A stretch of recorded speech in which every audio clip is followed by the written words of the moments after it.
जय श्री कृष्ण। राधे राधे। गौरी पुत्र गणेश की जय। बोली भगवान श्री हरि विष्णु की जय। बोलिए माता पार्वती। प्रिय भक्तगणों, अश्विन मास के कृष्ण पक्ष में पड़ने वाली एकादशी को किस नाम से जानते हैं, इसका क्या फल है, इस प्रकार हम बहुत ही प्रसन्नचित भाव से इस एकादशी की कथा को श्रवण करने वाले हैं। जिस प्रकार भगवान श्री कृष्ण ने युधिष्ठिर से इस कथा का वर्णन किया, आज उसी प्रकार भगवान श्री कृष्ण के द्वारा बताई गई एकादशी के व्रत की कथा को, महात्म को हम युधिष्ठिर ने जिस प्रकार श्रवण किया, आइए उसी प्रकार हम सब लोग भगवान श्री हरि विष्णु की छवि को अपने मन मस्तिष्क हृदय में बसाकर इस एकादशी के व्रत की कथा को श्रवण करते हैं।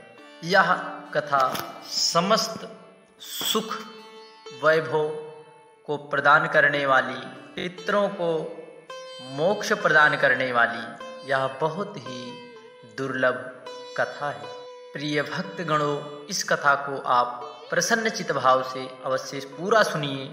युधिष्ठिर ने पूछा, मधुसूदन, हे माधव, कृपा करके मुझे यह बताइए कि अश्विन के कृष्ण पक्ष में कौन सी एकादशी पड़ती है।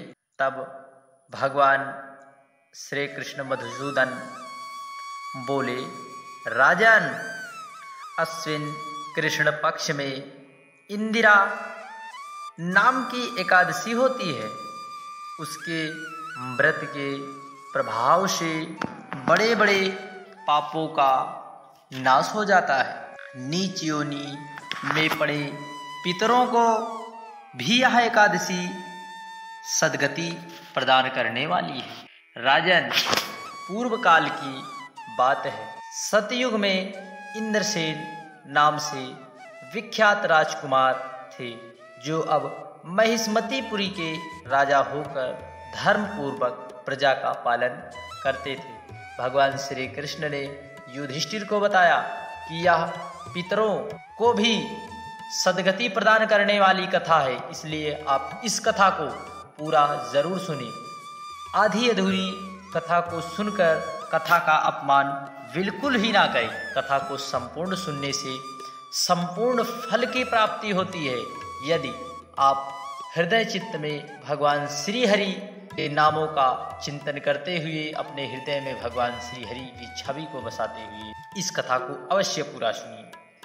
राजा होकर धर्म पूर्वक प्रजा का पालन करते थे। उनका यश सब ओर फैल चुका था। राजा इंद्रसेन भगवान श्री हरि विष्णु की भक्ति में तत्पर हो गोविंद के मोक्षदायक नामों का जप करते हुए समय व्यतीत करते और विधि पूर्वक आध्यात्म तत्व के चिंतन में संलग्न रहते थे। एक दिन राजा राज्यसभा में बड़े आनंद और सुखपूर्वक बैठे हुए थे, तो दैव संयोग से देवर्षि नारद आकाश मार्ग से वहां पहुंच आए। यदि देवर्षि भूमंडल पर आते थे तो कोई ना कोई कारण जरूर होता था, जिससे इस पूरी धराधाम को भगवान श्री हरि की अविरल कृपा प्रदान कराने के लिए ब्रह्मर्षि नारद भूमंडल पर जरूर आते थे कि भगवान श्री हरि की कृपा किस किस प्रकार प्राप्त की जाए। ऐसी पुनीत पावन कथाओं का माध्यम बनकर जरूर इस भूमंडल पर देवर्षि नारद आते थे। जब देवर्षि नारद आकाश मार्ग से उतरकर वहां पहुंचे, उन्हें आया देख राजा ने हाथ जोड़कर खड़े हो गए और विधि पूर्वक पूजन करके उन्हें आसन पर बैठाया। इसके बाद वे इस प्रकार बोले, हे मुनि श्रेष्ठ, आपकी कृपा से मेरा सर्वथा कुशल है। आज आपके दर्शन से मेरे संपूर्ण यज्ञ क्रियाएं सफल हो गई। देवर्षि, आपके आगमन के कारण, अपने आगमन का कारण बताकर मुझ पर कृपा जरूर करें। नारद जी कहा, नृपश्रेष्ठ सुनो, मेरी बात तुम्हें आश्चर्य में डालने वाली है। मैं ब्रह्मलोक से यमलोक आया था। वहाँ एक श्रेष्ठ आसन पर बैठा और यमराज ने मेरी भक्ति पूर्वक पूजा की। उस समय यमराज की सभा में मैंने तुम्हारे पिता को देखा। वे व्रतभंग के दोष के कारण वहां आए थे। राजन, उन्होंने तुमसे कहने के लिए एक संदेश दिया है, अगर आज्ञा हो तो सुना दूं। राजा ने कहा कि ब्रह्मऋषि कृपया देरी न कर वह संदेश जरूर सुनाएं, जिससे हमारे मन मस्तिष्क में हमारे पिता के प्रति निष्ठा भाव जरूर जागृत हो।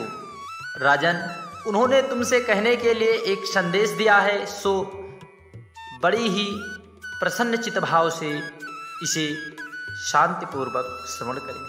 उन्होंने कहा, बेटा, मुझे इंदिरा एकादशी के व्रत का पुण्य देकर स्वर्ग में भेजो। उनका यह संदेश लेकर मैं तुम्हारे पास आया हूँ। राजन, अपने पिता को स्वर्गलोक प्राप्ति के लिए तुम एकादशी का व्रत करो, जो कि अश्विन मास के कृष्ण पक्ष की इंदिरा एकादशी का व्रत, जो पितृपक्ष में पड़ने वाली एकादशी है, इसका व्रत तुम अवश्य करो। राजा ने पूछा, भगवान कृपा कर इंदिरा एकादशी के व्रत का विधान हमें बतलाइए। किस पक्ष में, किस तिथि को और किस विधि से इस व्रत का पालन करना चाहिए। तब ब्रह्मऋषि नारद ने कहा, राजेंद्र सुनो, मैं तुम्हें इस व्रत की शुभ कारक विधि बतलाता हूँ।